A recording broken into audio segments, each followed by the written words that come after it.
늦가을 오후 7명의 젊은 한국 여성들이 지하철의 인파 사이에 서 있습니다. 그들은 다른 승객과 마찬가지로 바람막이 혹은 재킷을 입고 있었지만 한 가지 특이한 액세서리가 그들을 돋보이게 했는데요. 뉴욕타임스가 취재한 특별한 한국의 젊은이들, 그리고 한국의 젊은 세대와 상반된 모습을 보이는 중국에 대해 전해드립니다. 이런 우스갯소리가 있습니다. 한국인과 프랑스인, 그리고 일본인이 외계인과 마주쳤습니다. 각자 외계인에게 궁금한 점을 질문하게 하자 먼저 음식에 관심이 많은 프랑스인은 외계에서는 아침으로 뭘 먹는지 질문했고, 일본인은 그곳에는 경제는 어떤지 물었습니다. 그런데 한국인은 조금 특이한 질문을 했습니다. 외계인들이 한국인을 어떻게 생각하는지를 물었거든요. 타인의 시선을 지나치게 신경 쓰는 한국인의 성향을 꼬집는 이 이야기가 썩 달갑진 않지만 이를 부정할 수 없는 것은 사실입니다. 한국인들이 이토록 사회적 기준과 타인의 평가 혹은 평판에 예민하게 반응하는 것은 체면을 중시하는 문화에서 기인했습니다. 실제로 이민 간 한국인들이 꼽는 타국살이의 장점 중 하나는 타인의 시선을 신경 쓸 필요가 없다는 것인데요.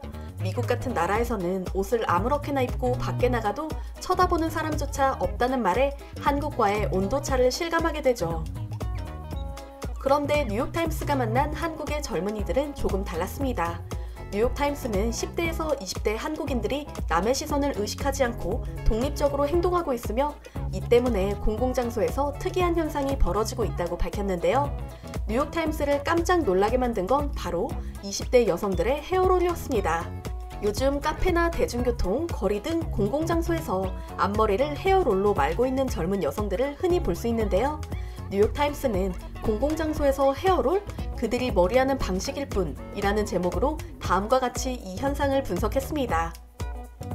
지하철 등 공공장소에서 헤어롤로 머리를 고정하고 다니는 여성들. 최근 한국에서 자주 보이는 풍경이다. 과거에는 한국에서 여성들이 공공장소에서 머리를 풍성하게 보이기 위해 헤어롤을 하고 다니는 것 칠칠치 못한 행동이었다. 요즘은 공공장소에서 헤어롤을 하고 다니는 모습이 전혀 이상하지 않다. 하지만 아직 기성세대는 이를 못마땅하게 본다. 대학생 정모 씨는 매일 지하철 등 공공장소에서 헤어롤을 사용한다. 행사나 모임에 가기 전 앞머리에 완벽한 컬을 유지하기 위해서다. 그는 목적지에 도착하면 헤어롤을 뺀다. 정 씨는 어머니가 공공장소에서 헤어롤을 하는 것은 부적절하다며 그만하라고 했지만 지금도 하고 다닌다라며 길거리에서보다 약속에 도착해서 내가 어떻게 보일지가 더 중요하다. 내가 좋아하는 사람들 앞에서만 잘 보이면 된다고 말했다. 뉴욕타임스는 한국의 기성세대들은 머리 세팅을 비롯해 화장을 제대로 하지 않은 채 외출하는 걸 마치 옷을 입지 않고 외출하는 것과 같다고 생각했지만 요즘 젊은이들은 좀 다르다고 분석했습니다. 이들이 다른 사람의 눈을 의식하지 않고 자신이 하고 싶은 행동을 하는 것이 무엇보다 중요하다고 생각하기 때문이죠. 또한 자신의 가치관과 다르지만 이해하려 노력하는 한국의 기성세대에 대해서도 이렇게 언급합니다. 부모 세대인 이모 씨는 21살 딸이 집 밖에서 헤어롤을 하고 다니는 모습을 못마땅하게 생각했지만 결국 생각을 바꿨다. 그는 헤어스프레이를 사용해 키가 크고 볼륨 있는 헤어스타일을 만드는 것이 나의 10대 시절엔 한국의 트렌드였다며 당시의 기존 세대는 우리를 이상하다고 생각했을 것이라고 말하며 웃었다라고요. 세계 유수의 대학에서 한국인들이 졸업식 축사를 하고 젊은 창업자가 세운 유니콘 기업이 잇따라 탄생하고 있으며 BTS와 블랙핑크와 같은 한국의 아이돌은 전 세계적인 사랑을 받고 있습니다. 그러나 중국 및 일본의 젊은 세대는 별달리 주목을 받지 못하고 있죠. 어쩌면 누구보다 변화에 유연하게 대처하며 역동적인 한국의 독특한 사회 문화가 만들어낸 현상이 아닌가 싶은데요. 자신이 하고 싶은 일을 자유롭게 하는 자율성과 열린 마음에서 결국 창의적인 아이디어가 나오는 법이니까요. 한편 뉴욕타임스는 한국의 젊은이들과 상반된 모습을 보이는 중국의 젊은 세대에 대해 별도의 기사를 통해 분석했습니다. 중국의 대다수 젊은이는 구글, 트위터, 페이스북이 없는 웹 환경에서 살고 있으며 중국 우월주의에 빠져 우물안 개구리가 되고 있다고 표현했는데요. 몇몇 중국 청년의 인터뷰를 통해 중국의 상황이 얼마나 심각한지 파악할 수 있었습니다. 래퍼를 꿈꾸는 14살의 청소년 웬 생지아는 뉴욕타임스와의 인터뷰에서 미국인 래퍼가 미국 대통령을 비난하는 것은 봤지만 중국은 개발도상국이며 사회 안정이 필요하기 때문에 미국인처럼 행동해서는 안 된다고 의견을 밝혔습니다. 그는 구글, 페이스북, 트위터, 인스타그램의 존재는 알고 있지만 중국적 사회주의 발전에 적절하지 않기 때문에 중국에서 사용할 수 없다고 덧붙였고요.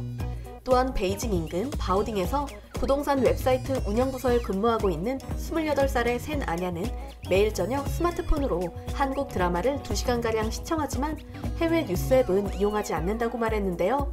그가 구글 플랫폼을 이용한 것은 단 한 번, 일본을 여행했을 때 구글 지도를 이용해 본 것이 다라고 합니다. 그 이유를 묻자 이렇게 답했습니다. 중국 앱에 모든 것이 있다라고요. 중국의 뉴스 플랫폼을 통해 가끔 다른 나라의 소식을 듣지만 많은 나라가 전쟁과 폭동으로 얼룩져 있는 것을 보면 그저 중국이 훨씬 더 좋다는 생각만 든다고 말하기까지 했는데요. 이처럼 중국의 젊은이들은 웨이보, 바이두, 위챗, 틱톡과 같은 중국 플랫폼을 이용하며 현실과는 점점 멀어지고 있습니다. 실제로 중국 텐센트가 2000년 이후 태어난 1만 명의 중국 청소년을 대상으로 한 설문조사 결과를 보면 약 80%가 중국이 역사상 가장 좋은 시기에 있으며 매일 더 좋은 나라가 되고 있다. 자신의 미래는 낙관적이라고 답했는데요.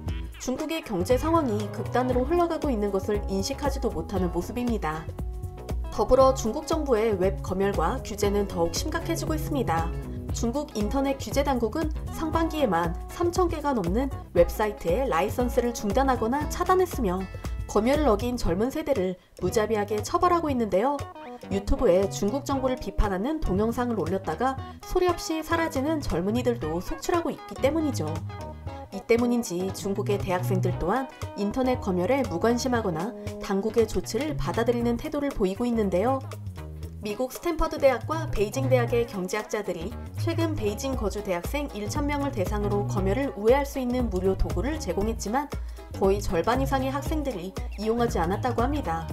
이용한 학생들도 차단된 해외 뉴스 사이트는 검색조차 하지 않았다고 하는데요. 연구 보고서는 중국에서의 검열이 효과적인 이유는 민감한 정보에 접근하기가 어려워서가 아니라 애초부터 그런 정보를 요구하지 않는 환경이 조성됐기 때문이라고 밝혔습니다. 즉, 중국의 현실이 어떤지, 다른 나라는 어떠한지 중국의 젊은이들은 아예 알려고 하지 않는다는 것이죠.